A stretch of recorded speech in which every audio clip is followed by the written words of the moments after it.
Good evening.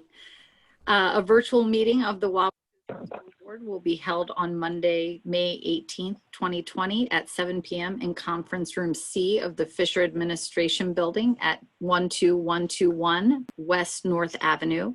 Board members will participate remotely via the video conferencing platform Zoom. The district discourages the public and/or media from attending the meeting in person at its notice location due to active health and safety concerns associated with the ongoing COVID-19 pandemic public health emergency, and encourages the use of the alternative method of access that the district is providing through the link on our website. I will call the meeting to order.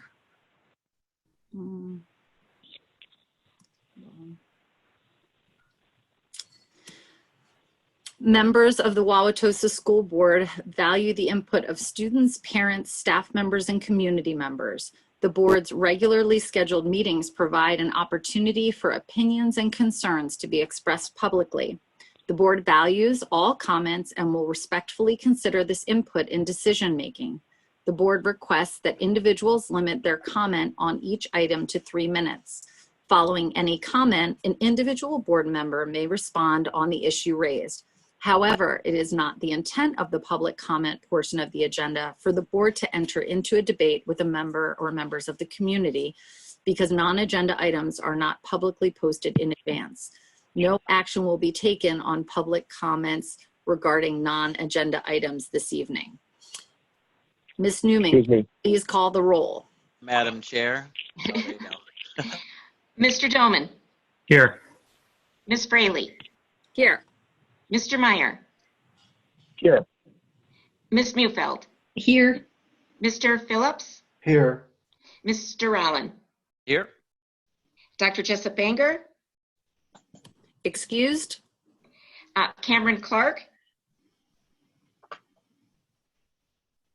Guess not.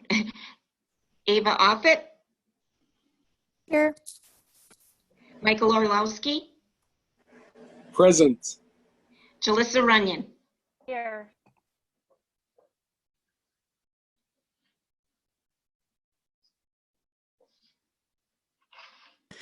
We'll begin this evening with a report from the superintendent. Thank you, Mrs. Fraley. There's a number of ongoing, obviously, issues that we're dealing with. I'll just try to give an update of some of the things that have been most recent. Probably the one everybody knows about and has been dealing with is the Supreme Court decision that struck down the Safer at Home order. The reality with that is it has no impact on the schools. I know I was talking to a number of people through email as well as verbally that schools would not be starting that next day, and that the Department of Health and Human Resources still has authority over schools and can close schools. They have the authority. There's a number of places, a number of authorities that are given to close schools, including the school board, superintendent with the authority of the school board, as well as health officials. So that impact is not there. There's still some questions that it raises regarding facilities and use of facilities between now and the end of June. And there's a couple of other questions that come up with the cancellation of the Safer at Home and how it impacts our operations within the schools. So we're still working with legal counsel on getting interpretations, and also knowing that there may be some rules coming from the state on rules or suggestions or recommendations that come out of the rulemaking process at the state level, but not necessarily. I don't think we're going to be waiting around for those rules to come out. I think we work with our health department in making sure that what we're doing is appropriate and safe for the schools. So essentially, no impact on the schools as far as schools starting up again. We can remain doing virtual, and with essential operations of the schools can continue in the school buildings. One of those rulings that I think there was some question about was whether or not the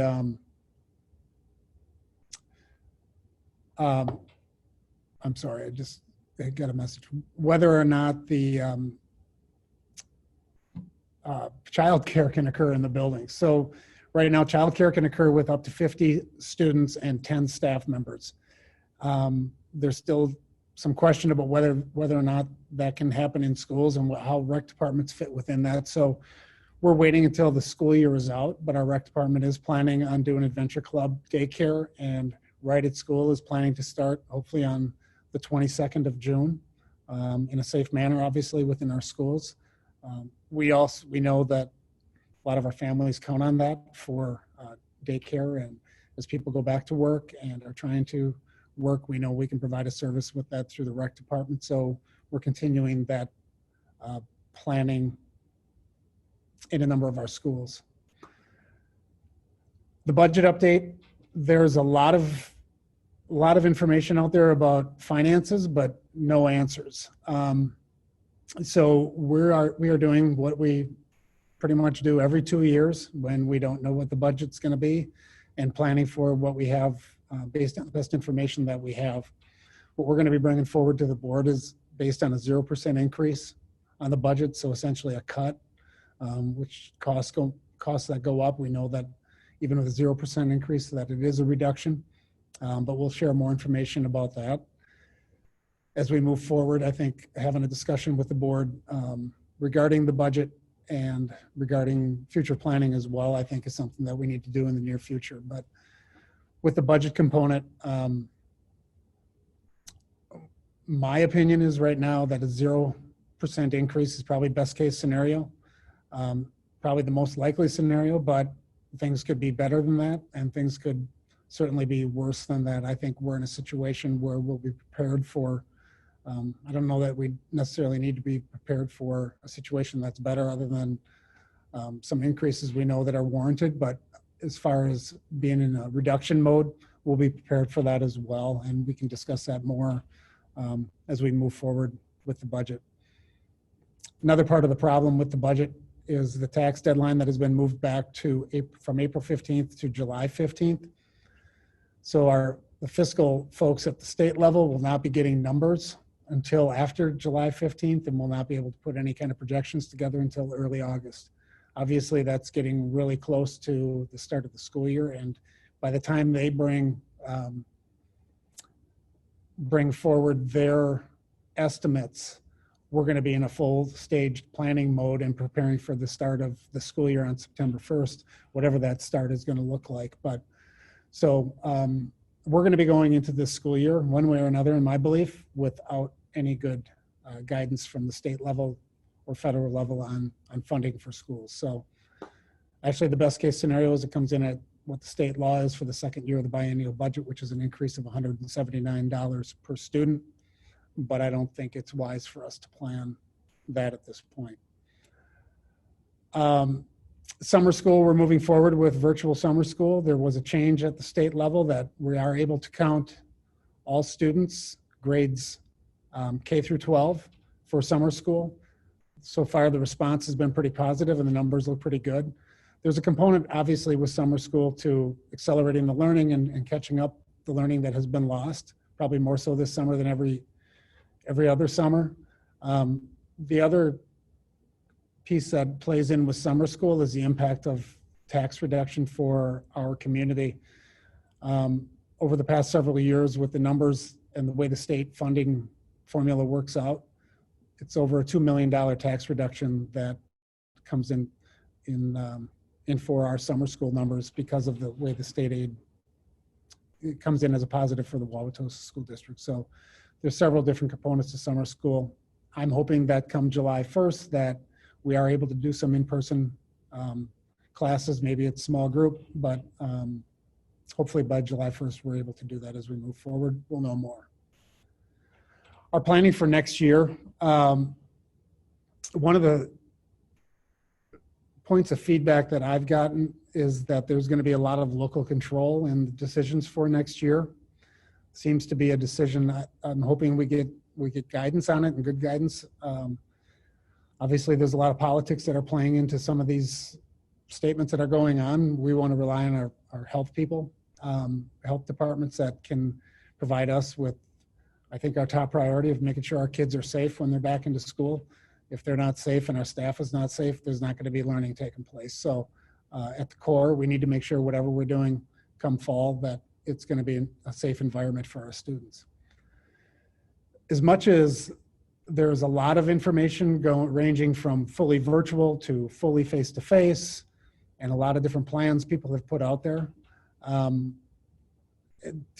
Over 3 months out from the start of the school year to say this is exactly what we're going to be doing for the fall, I think is probably not a good way to go. For me, I think it's important to have a mindset. And my approach on all of our fall planning is, my mindset is we're going to be going face-to-face with our kids.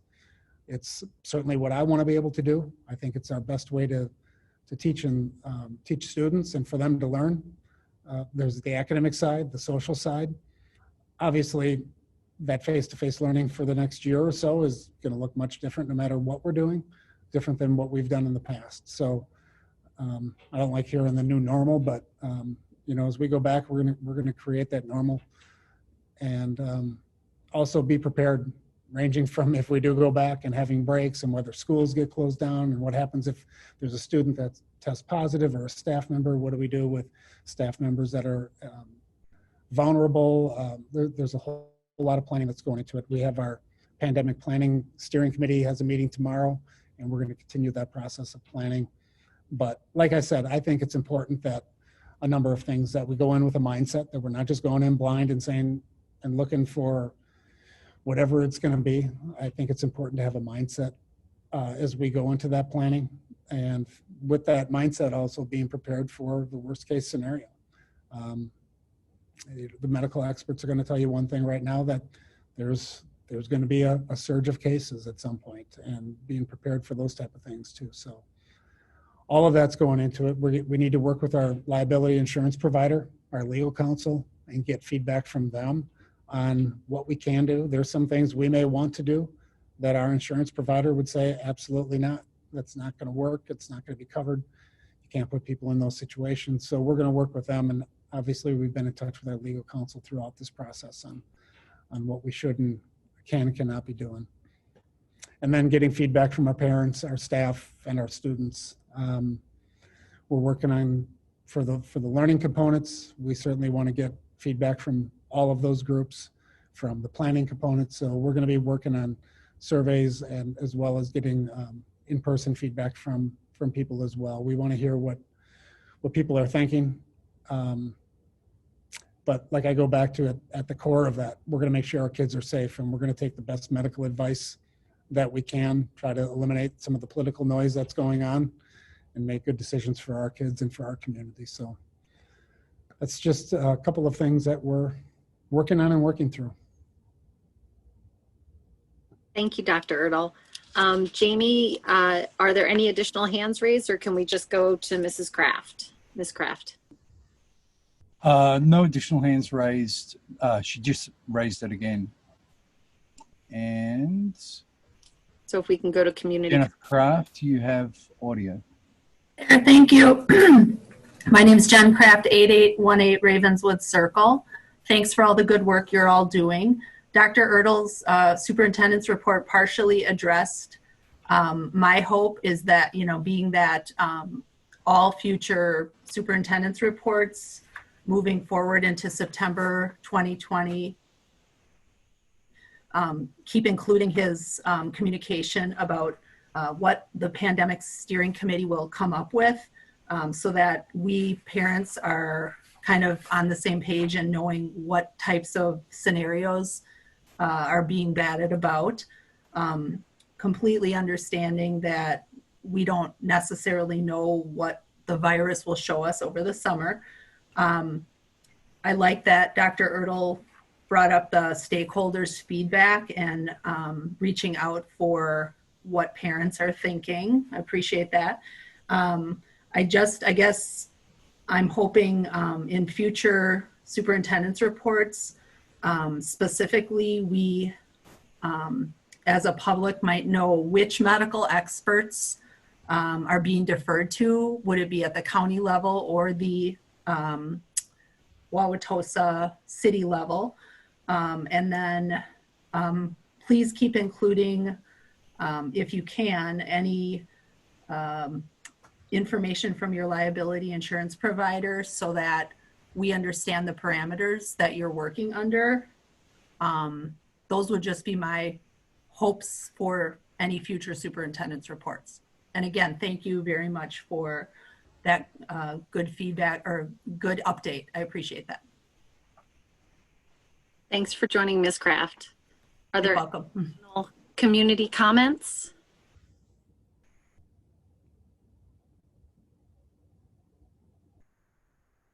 Could I just say something real quick? If that's okay. Sure. Or should I wait my turn or? Okay. Go right ahead.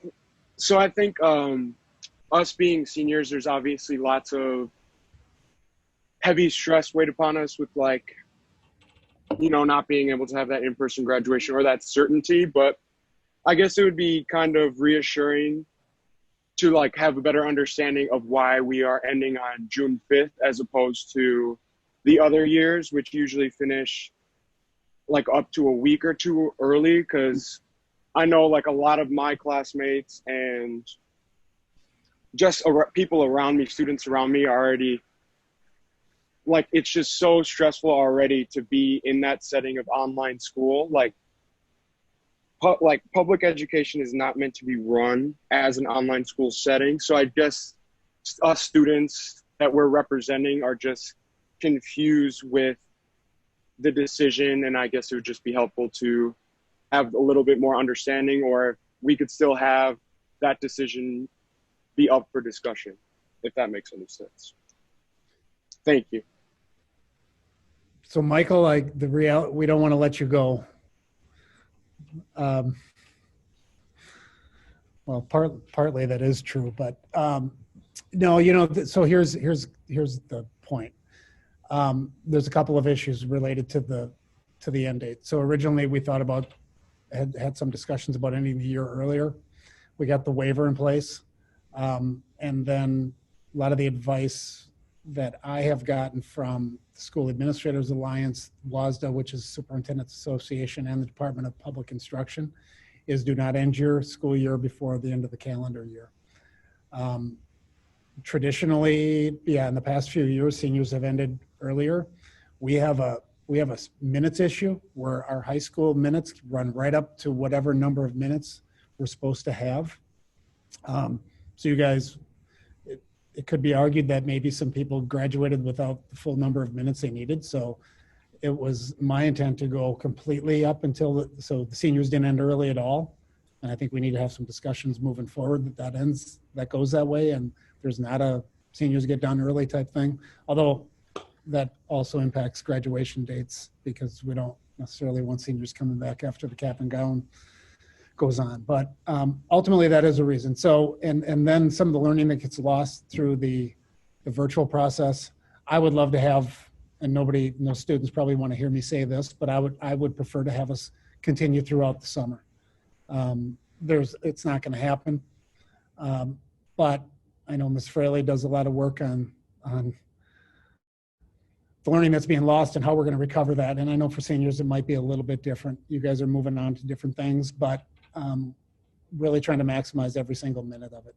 And then there's the other component, which is a political piece to it as well.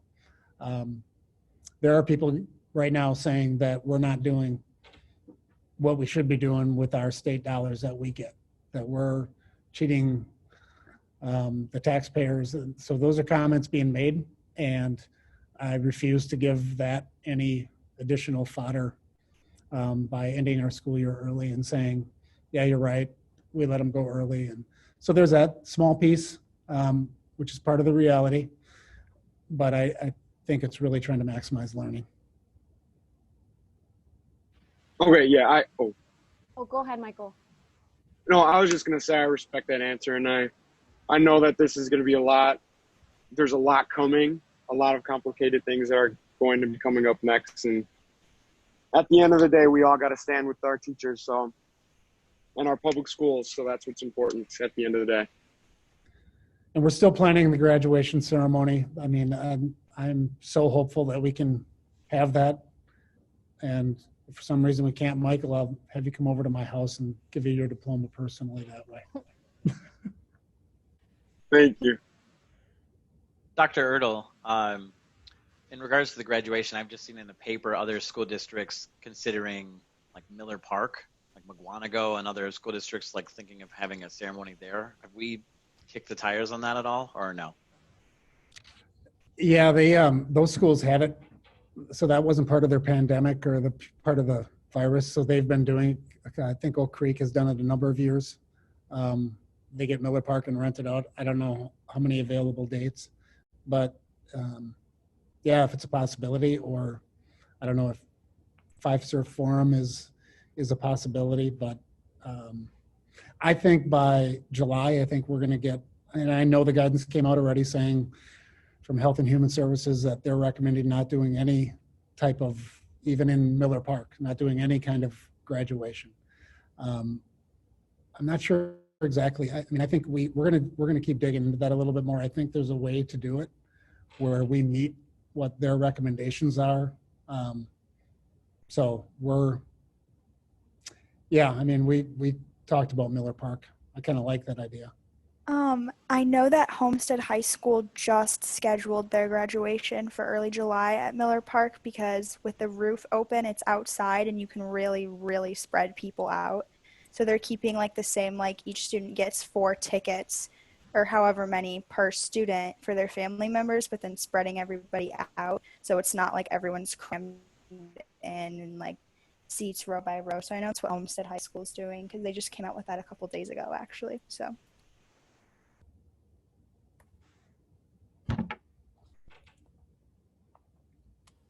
Jalissa, anything you'd like to add? I think I'm clear now. I was just going to ask, so if the minutes requirement was still on for like Wauwatosa West, but I think you already answered that, so I'm good. Thank you. Okay, thank you.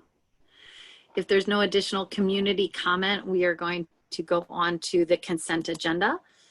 Are there any items on the consent agenda which board members would like to remove for separate discussion and action? May I just ask one question sort of broadly about the consent agenda? Only because I saw a number of like, contract approvals for the next year. And just, I want to just understand, not for these people specifically, so I don't want them to feel like they're on the hot seat or anything, but just generally, as we are looking at contracts either this time or next time or in the future, does that create any inflexibility or just where does that put us? Just so I can understand, you know, eyes wide open, what that looks like in the future. A motion to approve as presented. Okay, why don't we? I think we Meyer will. have a motion in a second before we can discuss, right? Okay. This is Dan. May I speak? Yes. I'll second, and I have a request to make a comment, but I don't know that it needs to be considered as separate from the whole agenda item. Okay. I just have something to say about a matter on a very complimentary thing to say about something on the on the consent agenda. So if it's been moved and seconded, let's vote, and then we can come back to the question and a comment. Oh, but may I comment before we vote? Sure. Oh, thank you. It's so hard when these consent agendas come up. We see so many names that are wonderful, wonderful people who have contributed to our young people. Every once in a while, a name comes along that I personally worked with, and I just feel a need to say thank you. And this time it's Peggy Parr, who is it's listed as a resignation, but actually it's a retirement. So I want to just give a shout out to Peggy Parr for her fine work for the young people at Roosevelt. Thank you, Mike. I sent a card to her as soon as I opened that and saw that resignation or that retirement. Ms. Fraley, can I respond to Mr. Rolland before the vote? Sure. Thank you. We're replacing positions that we get resignations. To date, we have had very few, comparatively speaking. But I think it goes into the viewpoint that we're going to need. So my analysis at this point is that the least expensive, the least costly way to do education next year is the way we did it a couple of months ago. Anything beyond that is going to take more resources to do, and it might be in a different way. That kind of plays into this component that when we're replacing those teachers, we expect that we'll need them for those classes as well. Hopefully we're not going to be in a situation where things are going to be more expensive, but there's been talk from some other districts where they've stopped hiring altogether. So as people were leaving, they're not replacing them. So you lose a third grade teacher. We lose a third grade teacher at one of our elementary schools. I think by waiting until July, August, whatever it might be, or not even, I mean, I don't think there's an option to not replace most of our teaching staff for these positions. It would create chaos. And I think even with hiring now and this time, we want to get the best candidates and as early as we possibly can. Taking into full consideration, we know the financial issues we're facing as well. Thank you, Dr. Ertl. I agree. All right, let's go ahead and take a vote. Ms. Newman, can you call the roll? Mr. Dolman, Yes. Ms. Fraley, Yes. Mr. Meyer, Yes. Ms. Mulefeld, Yes. Mr. Phillips, Yes. Mr. Rolland. Yes. Dr. Jessop Anger is here, and he's also a yes. Oh, okay, thank you. Sorry, he asked me to continue chairing as he's not feeling well.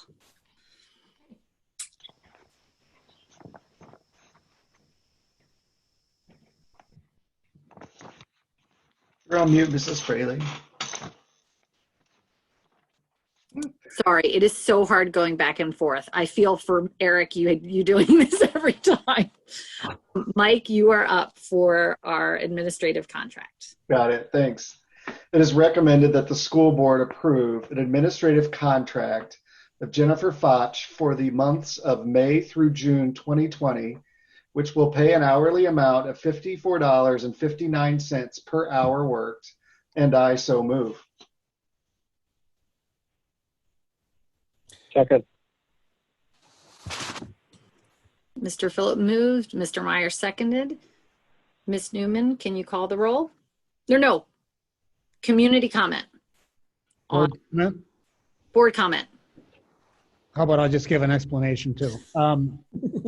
This is, Jennifer is working with Mr. Nemore in training as through the months of when she can get away. I shouldn't say it like that way, when she has release time from her current school district, I guess, and then working on that transition. So we're trying to get as much of that transition done as possible in May and June.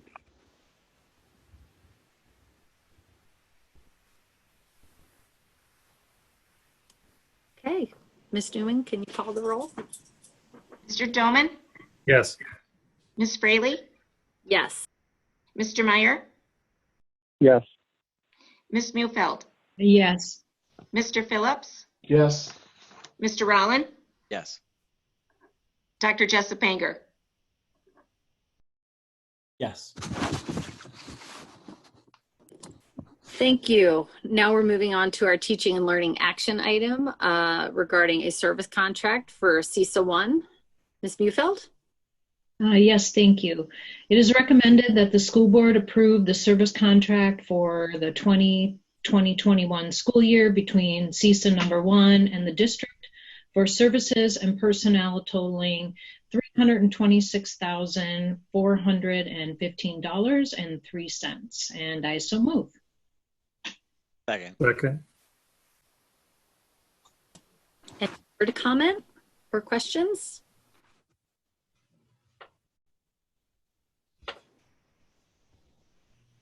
Seeing none, any community comment? There's none. Seeing none, Ms. Newman, please call the roll. Mr. Dolman, Yes. Ms. Fraley, Yes. Mr. Meyer, Yes. Ms. Mufeld, Yes. Mr. Phillips, Yes. Mr. Rollin, Yes. Dr. Jessop Anger. Yes. Thank you. Moving on to our business services action items. Dr. Jessop Anger, would you please read the McKinley Elementary bid package? I'd be delighted to.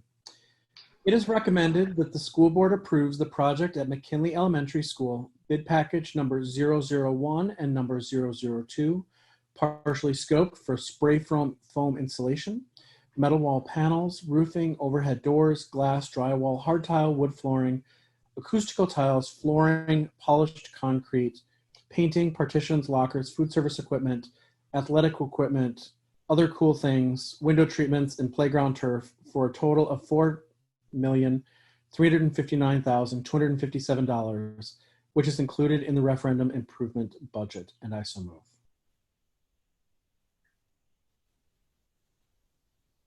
Second. Melissa, would you like to add anything here, or board comment or questions? Sorry, I just wanted to let everybody know just some information. This bid, if approved, would be 99.7% bid out and awarded, which means we are about 0.4% away from bidding and awarding all of the work for all new buildings throughout the district. So very exciting moment, I think, for TOSA. The McKinley, as I mentioned in the last board meeting, has bid out pretty well. And with this award recommendation and approval, we would be about just over $1 million under budget for this entire project. So that will be put back into referendum work, and we will continue that work as we move along. That does not include any contingencies on this project either. So that is just $1 million under budget with awards and bids, should this be approved. So everything went to the low bidder on this one, and that is all the information I have. Thank you, Melissa. Any board comment or question? I just have a quick comment, if that's okay. Yep, go ahead, Michael. Sorry, I don't want to overstep the. That's okay, I'm learning too, bud. Yeah. So I was just wondering, just a thought of mine was, if you have like $1 million extra for that specific referendum, could you give it back specifically to like extra resources for schools that are like under-resourced, or possibly even like raises for teachers, I guess? Or would that have to be like specifically voted on again by the community? So specifically for referendum dollars and for this budget amount, especially under budget, it would have to go to something that the referendum was approved by the community. So if it was per se, at Eisenhower, we're doing an HVAC project next summer, and I anticipate that will be slightly over budget. So we would put some of this $1 million savings towards that. And or if we decided that a ceiling at Eisenhower, we kept the ceiling, even though it's not in the greatest shape, we would replace it now because we have the money to do that. And it should have been done, but that's an easy value engineering, or VE item, we call it, that we could have done, we would have done, would we not have had that money. But yes, ultimately that anything under budget or that's dedicated for the referendum dollars has to either be spent per what we voted on or the community voted on for referendum dollars, or goes back to the community. Thank you, Melissa. I have a comment, please. Yes, Mike. Mr. Meyer. I think it's appropriate to say at this point, we are a long ways along in this, with over many, many months, with a multiple site project with tens of millions of dollars, and we are on time and on budget, on time and under budget. Thank you, Melissa. This is quite an accomplishment. Mr. Meyer, you stole my words, and you're always so gracious in calling out when good work has been done. I wholeheartedly agree, and I think that the district should be incredibly proud, and please pass along our thanks to everyone in your department who is getting this work done. And and VJS and all the other, companies that are working with us to work hard during what is really uncertain times for people. So thank you. Hopefully now that we're at 99.7, you said, you'll be able to sleep at night a little bit better, knowing that there won't be any, like, knock on wood, any huge issues, but it really is exciting. I know I drove my husband the other day by Underwood. When I made the turn, he asked, where are we going? And I was like, I want to see what Underwood's looking like these days. And it's really just been amazing to see each of these schools take shape. And the neighborhoods I know are going to be really excited and transformed by these new buildings as well. Hopefully something for the kids to be welcome back to after a tough time. So thank you. Is there any community comment on this bid package? No hands raised. Okay, with no community comment and many thanks, Ms. Newman, can you call the roll? Mr. Dolman, Yes. Ms. Fraley, Yes. Mr. Meyer, Yes. Ms. Mufeld, Yes. Mr. Phillips, Yes. Mr. Rollin, Yes. Dr. Jessop Anger. Yes. Next up under business services action items is the Washington platform lift installation bid package fully scoped. Sean, can you read this? You bet. It is recommended that the school board approves the project at Washington Elementary, fully scoped for steel, glass, drywall, acoustical ceiling, flooring, painting, and wheelchair lift for a total of $153,610, which is included in the referendum improvement budget, and I so move. Second. Moved by Mr. Rowland, seconded by Ms. Mufeld. Melissa, anything to add here? Yep, just this will be, if awarded, 100% bid out. It's a smaller job. However, it does provide a lot of accessibility for this building. It'll be right at the entrance of Washington Elementary.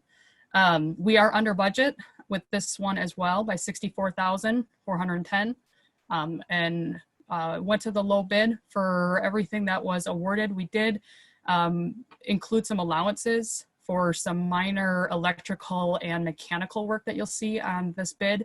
And then ultimately was the same company that's already in the building and has already been awarded the HVAC work that's in that building. So they tie in nicely together with allowances to move a couple heaters or a couple electrical outlets we need moved for this work. Thank you. Any board question or comment? Any community comment? No hands raised. Okay, Ms. Newman, please call the roll.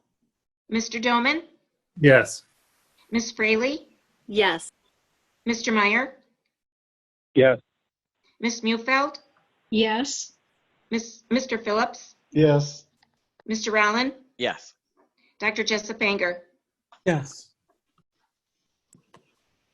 Okay, with our business service action items complete, we're moving on to the superintendent's action item. Dr. Ertl, would you like to say anything about this before Mr. Meyer moves? No, I think it's, well, yes. It's a continuation of the discussion that we had. Eric Dale and Mr. Hughes were here explaining the rationale. There was plenty of discussion that was taking place approximately a year ago and led up to a policy change by the school board to allow something like this, and then the recommendation that was brought forward for naming after Scott Schrader, who was a Tosa East graduate and was killed in combat, former soccer player, etc. Okay, thank you. Mr. Meyer. It is recommended that the school board approve the East High School field be named the Scott A. Schroeder Memorial Field as presented at the May 4, 2020 meeting, and I so move. Second. Moved by Mr. Meyer, seconded by Ms. Mufeld. Any board comment? I'll just reiterate my concern from last meeting. I believe this is probably a well-deserved honor. But I am concerned that we might potentially be missing out on other people that might be worthy of having something named after them in the community. And I would like to see us maybe do a more exhaustive search for, members of our community that may have maybe made the same sacrifice that we're honoring tonight, or other sacrifices for our community or for our country. I'm concerned that we're maybe missing out on other people that deserve the honor as well, and that there might be a slight to their families or those people. So I'd really, before we start naming things after people, I'd like to kind of take a bigger look and see who else might be available for that, and how it's representative of our entire community, so that we have a good look at it from a holistic standpoint. So pretty much the same thing I said 2 weeks ago, but just want to reiterate it before the vote. Other comment? Yeah, I have a small thing. Yes, Jalissa. I remember last meeting, that point was brought up, and I do also agree. But I know that there was talked about maybe doing a more general thing added to the field also. So I don't know if that's still going to be accomplished, where we could name it after him, but then also do some type of like memorial to bring in everybody else too. I don't know if that was talked about further, but just because I completely agree about the problem that you guys run into. So I want to be careful.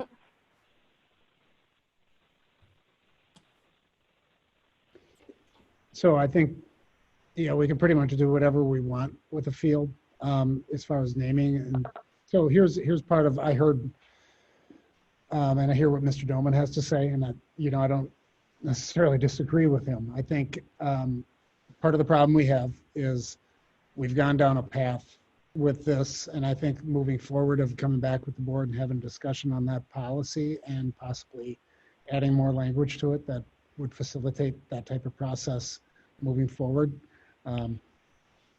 I think in this situation and why it's being recommended is we've kind of gone down the path already with this. I feel he's certainly worthy of that. And could there be other people? Yes. And do I think we can recognize them? Absolutely. Maybe there's a way to fit it in with this as well. So, Mr. Meyer? Oh, actually, I wasn't going to say anything, but Oh, okay, your box lit up. no, yeah, I moved, so I'm sorry. Any additional board comment, Mr. Rowland? Sure. I guess what I would say is I guess my hope is that, and I guess I haven't heard anything counter to it, is that this seems like a suitable honor in this particular case for this particular person. There's so many ties to the field and to the school that in this particular case, maybe we as a school board, try to decide if that's the right thing tonight. But then in the way forward, if there's maybe a committee that comes together to weigh or collect naming suggestions and to weigh those things, I think that's appropriate also to Mr. Dolman's point. Yeah, I think that's a great idea, Mr. Rollins. Something I was thinking about. I don't know if it'd be a great way to engage our students potentially. Is there a project in there as far as what other graduates have made sacrifices for this country? I don't know the Wauwatosa Historical Society. Probably an endless. There's groups that represent different populations of our students. It'd be great if they took some of that on and found people that they feel representative of them and our community. I think that's a great idea to really kind of engage a committee of some sort in a bigger process. I would agree.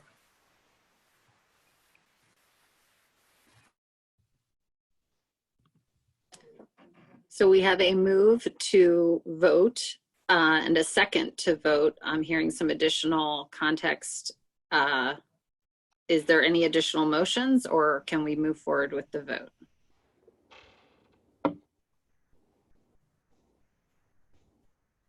Okay, Ms. Newman, please. Oh, community comment. Sorry. There's no hands raised. Okay, Ms. Newman, please call the roll. Mr. Dolman? Abstain. Ms. Fraley? Yes. Mr. Meyer? Yes. Ms. Mulefeld? Yes. Mr. Phillips? Yes. Mr. Rowland, Yes. Dr. Jessop Banger. Yes. Okay, congratulations. We will be naming our memorial field after Scott Schrader. Next up, we're going to be appointing the Legislative Advocacy Committee representatives. So Eric, I'm going to turn that over to you since I'm one of them. Thank you, Leanne, and thank you for running the meeting this evening in my side. I'm not feeling great today. So the Legislative Advocacy Committee is one of kind of a key function of the board in Wauwatosa, charged with putting forward recommendations on ways that we can advocate for students, teachers, public education. And I have asked Leanne and Sean to continue in their roles. They've done fantastic work over the course of the last year and putting their names forward for your vote to place them onto the Legislative Advocacy Committee again this year. Would be happy to take any questions as well. And I so move.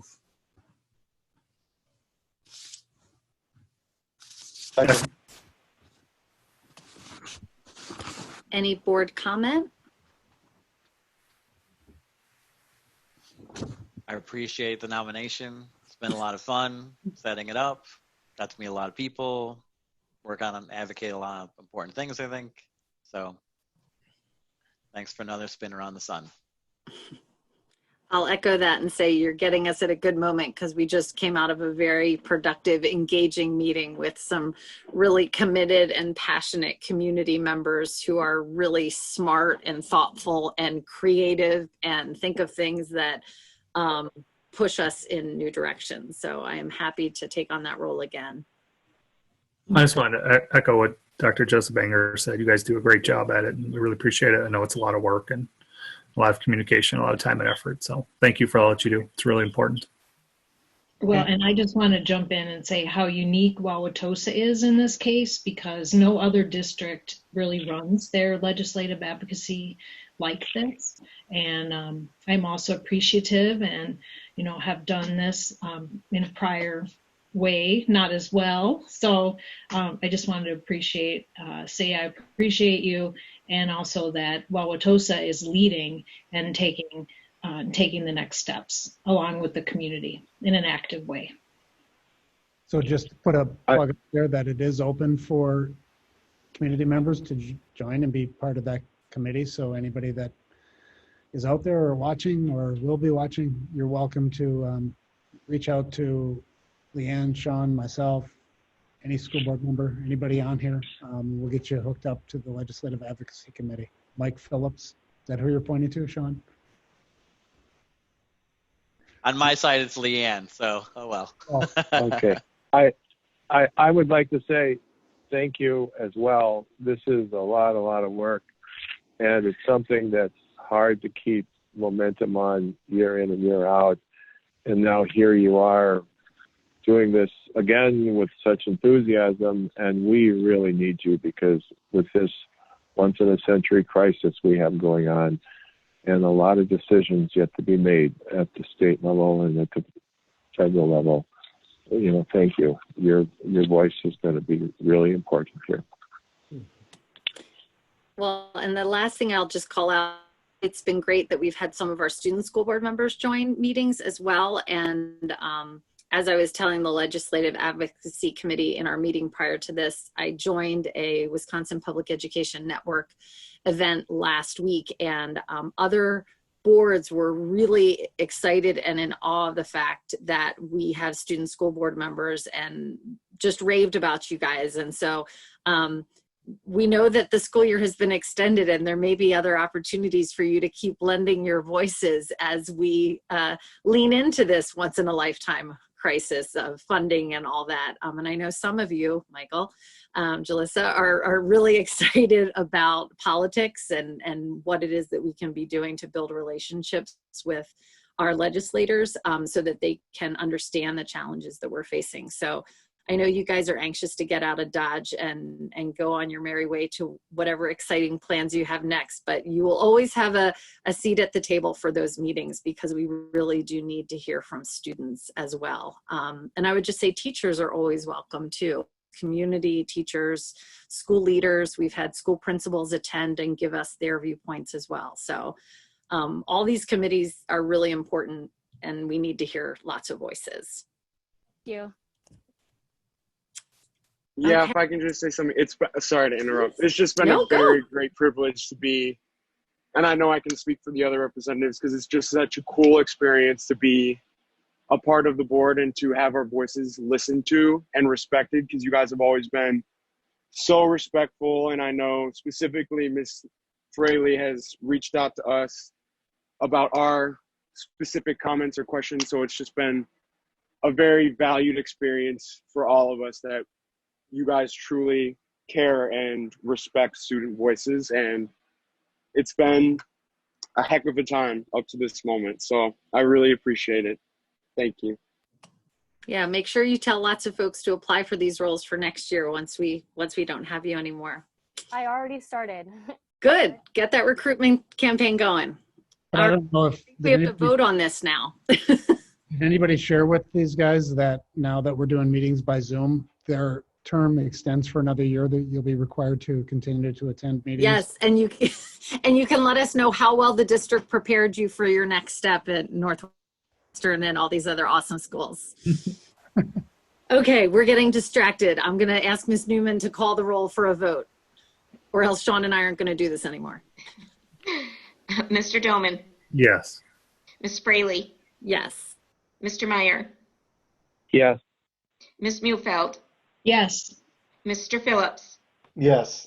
Mr. Rowland, Yes. Dr. Jessop Anger. Yes. Okay, we are to public comment on non-agenda items. Is there any further public comment on non-agenda items? No hands are raised. Okay, then we will move to adjourn. May I have a motion to adjourn this meeting on May 18th, 2020? So moved. So moved. Can Second. I second? All right, moved by Mr. Dolman, seconded by Mr. Meyer. Ms. Newman, can you please call the roll? Mr. Dolman, Yes. Ms. Fraley, Yes. Mr. Meyer, Yes. Ms. Mulefeld, Yes. Mr. Phillips, Yes. Mr. Rowland, Yes. Dr. Jessop Anger. Yes. Bye, everyone. Good to see you. We've got, thank you all for being patient. Thank you. Have a good night. Bye. Night.